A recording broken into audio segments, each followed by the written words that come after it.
The obesity epidemic is the most important international health problem.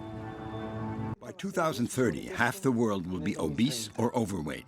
This is a disaster. It's a man-made tragedy.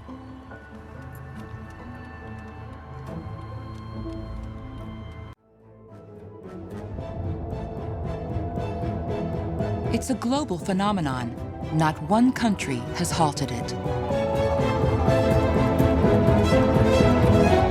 Right now, there are 2 billion people, adults and children, who are overweight or obese. This doesn't happen by magic. It takes work, and you need to look at who it is driving that process. You can drink what you want. Just go on a jog and work off your calories. Well, we know that actually is not true. That's not the true story. Allegedly, to avoid weight gain, we would simply have to burn the same number of calories as we eat. The theory sounds logical. Unfortunately, it is untrue. Physical exercise actually plays a minor role in weight control. You have to jog for 1 hour to eliminate a hamburger. A pizza, though, requires over 2 hours of running. I think we should take the focus off of calories. Yes, you can eat less and lose weight for a short while, but your body will fight back. And over the long term, we know that metabolism is stronger than willpower. All right. If individual willpower is not to blame, what caused the steep rise in the obesity curve starting in the 1980s? In 40 years, our eating habits have undergone a real revolution. At the time, cardiovascular disease was the grim reaper, causing millions of deaths. The Senate Special Committee on Nutrition is looking into the connection between diet and heart disease.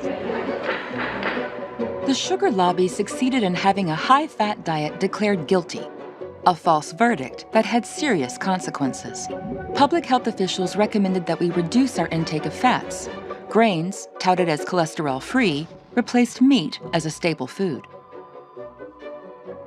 And so eating more bread, more rice, more potatoes, for example, because they're very low fat, and eating less dairy, less meat, low fat dairy, that kind of thing. That was the standard advice for so many years, and I think that is the most likely culprit as to why people have gained weight.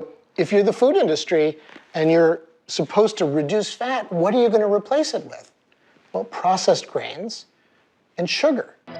Sugar, a cheap replacement for fat, made light foods tasty and addictive. Chemists went to work, extruding ingredients. Supermarket shelves filled with attractively packaged starches, reprocessed as bread, cornflakes, and convenience foods. When you eat, certain hormones go up, and the main hormone that's involved in energy metabolism is insulin. Insulin determines whether the calories we eat get burned or get stored as fat. Glucose, sugar that is, fuels nearly all living cells. When we eat, our pancreas secretes insulin. And this insulin is what transports sugar to our cells. When our diets are heavy in foods that are starchy and sweet, like processed foods in fact, our insulin levels are constantly high.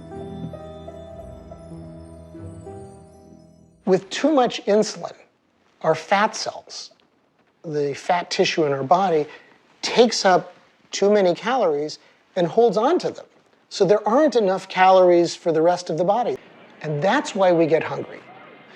So these highly processed foods, fast foods, sugary beverages, junk foods that we're snacking on, they digest very quickly, but they don't provide much satiety. So it's these processed carbohydrates that drive weight gain. Despite the negative impact these ultra-processed foods have on our metabolism, nothing has stopped their spread.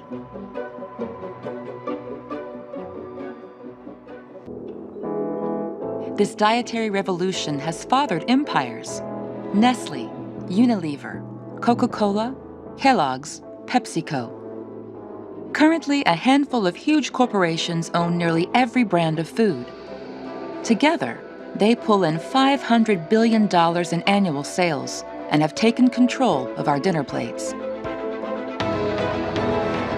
Food is a huge sector of our society. It's not only the food companies. It's not just the Nestle's and Danones and Cokes and Pepsis. It's the food retailers, it's the Walmarts and Carrefours, it's the agribusinesses that are huge, that control all the supplies of commodities. And then it's also the marketers. It's all the advertisers making money from marketing junk food and beverages to people. So we're talking about a massive, massive component of our society is focused on selling the world unhealthy foods and beverages.